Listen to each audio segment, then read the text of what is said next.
ఆ లాయర్, ఆ అడ్వకేట్, ఆ వకీలు మోకాల మీద పడ్డాడు, ప్రభువుకు ప్రార్థన చేశాడు. అతని జీవితం మారిపోయిందండి.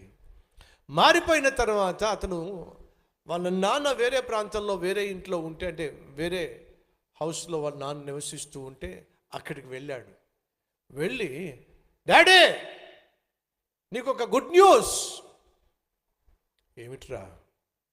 అప్పటి వరకు ఆ కొడుకు వల్ల ఆ నాన్న ఎప్పుడూ గుడ్ న్యూస్ వినలా. ఆ కొడుకు యొక్క ప్రవర్తన కావచ్చు, మాటతీరు కావచ్చు, వేషభాషలు కావచ్చు నాన్నకు చాలా బాధను వేదన పుట్టించినాయి. ఇప్పుడు ఆ కొడుకు పరుగు పరున వచ్చేసి, నాన్న గుడ్ న్యూస్ నాన్న. ఏమిటా గుడ్ న్యూస్? యేసు నా జీవితంలోకి వచ్చాడు, నా పాత రోత జీవితాన్ని మార్చేశాడు నాన్న. వాళ్ళ నాన్న ఎగిరి గొంతేస్తాడు అనుకున్నాడండి. వాళ్ళ నాన్న ఏమాత్రం ఎగిరి గంతులేలా కాముగా ఉన్నాడు.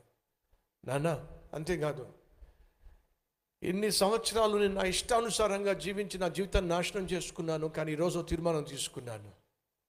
ఏమిట్రా? ఏమిటి నీ తీర్మానం?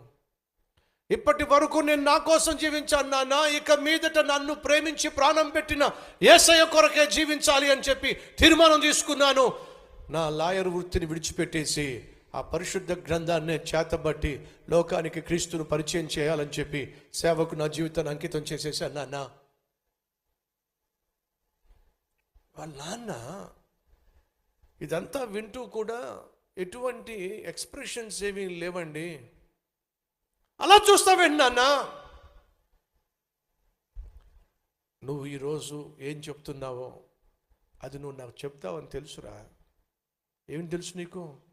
ఒకరోజు నా దగ్గరికి వస్తావని, నాన్న నా జీవితం మారిపోయిందని, నాన్న నేను సేవ చేయడానికి తీర్మానం తీసుకున్నానని నువ్వు నా దగ్గరకు వచ్చి చెప్తావని నాకు ముందే తెలుసురా. అందుకే it is not surprise to మీ.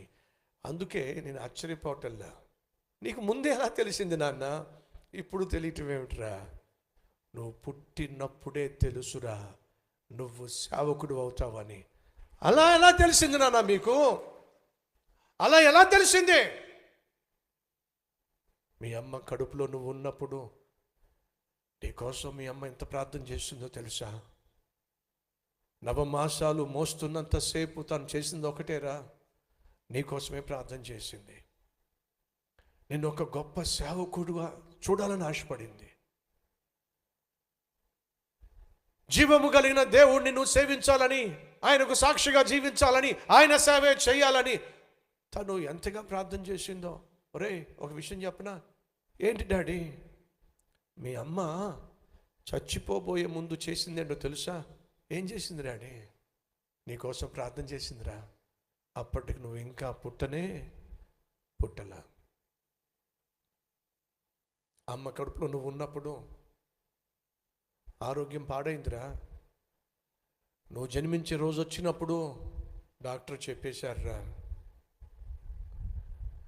తీర్మానం తీసుకోండి,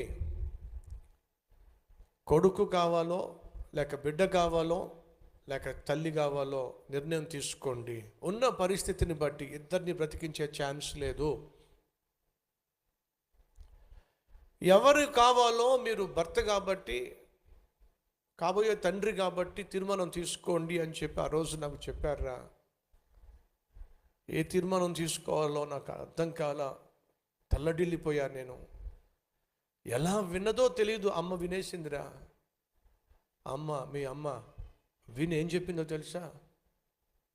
నాకేమైనా పర్వాలేదు, నాకేమైనా పర్వాలేదు, నా కుమారుడు మాత్రం బ్రతకాలి, నా కుమారుడిని బ్రతికించండి, నాకేమైనా పర్వాలేదు. అదేంటి తల్లి, నీకేమైనా పర్వాలేదని చెప్పంటావు, ఇంకా పుట్టనటువంటి కొడుకు పుట్టాలని ఆశపడుతున్నావు, ఎందుకని? వాడు కొడుకు కాదండి, వాడు గొప్ప సేవకుడు, కాబట్టి వాడు పుట్టాలి, ఆ కుమారుడు పుట్టాలి ఆశపడుతున్నాను. నాకేమైనా పర్వాలేదు, నా కుమారుడు మాత్రం జన్మించాలి, వాడు గొప్ప సేవ చేయాలి అని చెప్తూనే ఉంది. చుట్టూ బంధువులు వచ్చారు, ఆ పరిస్థితి బాలేదు కాబట్టి ప్రార్థన చేస్తూనే ఉంది. ప్రభువుకు తన కుమారుని అంకితం చేసింది, ప్రసవించింది, కొడుకు జన్మనిచ్చింది, తను కన్ను మూసింది. ఆ నాన్న అంటున్నాడు, రే ఈరోజు నువ్వు వచ్చి డాడీ నేను సేవ చేస్తాను, డాడీ నేను యేసుని రక్షకుడిని అంగీకరించాను అని నువ్వు అంటున్నావు, కానీ ఒకరోజు యేసుక్రీస్తును సొంత రక్షకునిగా అంగీకరిస్తావని, నీ జీవితాన్ని సేవకు అంకితం చేస్తావని నాకు ఆ రోజే తెలుసురా.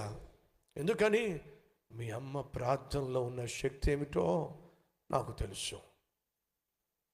తల్లులో ఎంతమంది అలాంటి వారు ఉన్నారు, భార్యలో ఎంతమందిని చూసి మీ భర్తలు చెప్పగలరు, నా భార్య ప్రార్థన ఏమిటో నాకు తెలుసు, నా భార్య ప్రార్థనా శక్తి ఏమిటో నాకు బాగా తెలుసు. ఎంతమంది భర్తలు మిమ్మల్ని చూసి వారి బిడ్డలకు చెప్పగలరు, రే బాబో అమ్మ ప్రార్థన శక్తి ఏమిటో నాకు బాగా తెలుసురా. కూతురు ఇష్టం వచ్చినట్టుగా ప్రవర్తిస్తున్నా, కొడుకు ఇష్టం వచ్చినట్టుగా ప్రవర్తిస్తున్నా, ఎంతమంది భర్తలు చెప్పగలరు, ఎంతమంది తండ్రులు చెప్పగలరు, అమ్మ మాట వినండిరా, అమ్మకు వ్యతిరేకంగా మాట్లాడకండి, అమ్మను గాయపరచకండి, ఎందుకంటే తాను మీకోసం కన్నీటితో ప్రార్థన చేసింది. మీ జీవితాలు బాగుండాలని, మీ బ్రతుకులు బాగుండాలని, మీ భవిష్యత్తు బాగుండాలని, మనం ఇంకా లేవక మునిపే 4 గంటలకి 5 గంటలకి లేచి కన్నీటితో మనందరి కోసం ప్రార్థన చేసింది. ఒకప్పుడు మీ నాన్న మంచోడు కాదురా, ఇష్టానుసారంగా జీవించిన వాడురా, ఓ త్రాగుబోతోడురా, ఒక తిరుగుబోతోడురా, ఈ లోకంలో ఎవడు నన్ను మార్చలేకపోయాడురా, కానీ మీ అమ్మ ప్రార్థనే నన్ను మార్చిందిరా, ఆ తల్లి ప్రార్థనే నా జీవితాన్ని బాగు చేసిందిరా. చెప్పగలరా? అడుగుతున్నాను సహోదరిలో, అడుగుతున్నాను సహోదరులు.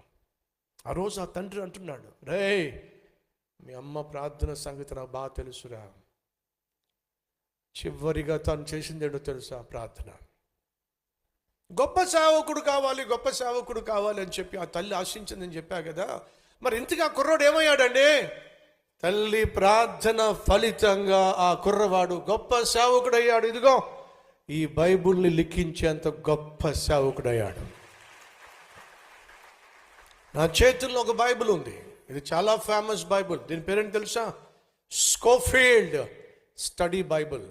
స్కోఫీల్డ్ ఎవరో కాదు, తల్లి ప్రార్థన వల్ల సేవకుడైనటువంటి గొప్ప సేవకుడు స్కోఫీల్డ్. అతని ద్వారా ఇప్పుడు ఒక బైబిలే పుట్టుకొచ్చింది. అనగా అతడు సిద్ధపరిచిన ఈ బైబిల్, స్కోఫీల్డ్ స్టడీ బైబిల్, ప్రపంచంలోనే పేరుగాంచిన బైబిల్, స్టడీ బైబిల్స్లో ఇదొక బైబిల్. ఈ బైబిల్ ఈరోజు నా చేతిలో ఉండడానికి కారణం తెలుసా? ఆ యవ్వన బిడ్డ ఒకప్పుడు ఓ పరిశుద్ధురాలైనటువంటి తల్లి గర్భమున పుట్టాడు. ఓ పరిశుద్ధురాలైనటువంటి తల్లి కన్నీటి ప్రార్థన ఫలితంగా అతడు సేవకుడయ్యాడు. తల్లులో మీ కన్నీటి ప్రార్థనలో శక్తి ఉంది, తండ్రిలో మీ కన్నీటి ప్రార్థనలో శక్తి ఉంది. ఆ రోజు ఆ తల్లి చచ్చిపోతూ అన్న మాట ఏంటో తెలుసా? నాకేమైనా పర్వాలా, నా కుమారుడు ఏం కావాలి? సేవకుడు కావాలి. ఈరోజు మన మధ్య ఎవరైనా ఉన్నారా అలాంటి తల్లులు? నాకేమైనా పర్వాలా. మన మధ్య ఎవరైనా ఉన్నారా పేరెంట్స్? ఒరే బాబు నాకేమైనా పర్వాలేదురా, నువ్వు మాత్రం దేవుని కోసం బహుబలమైన సేవకుడు కావాలి.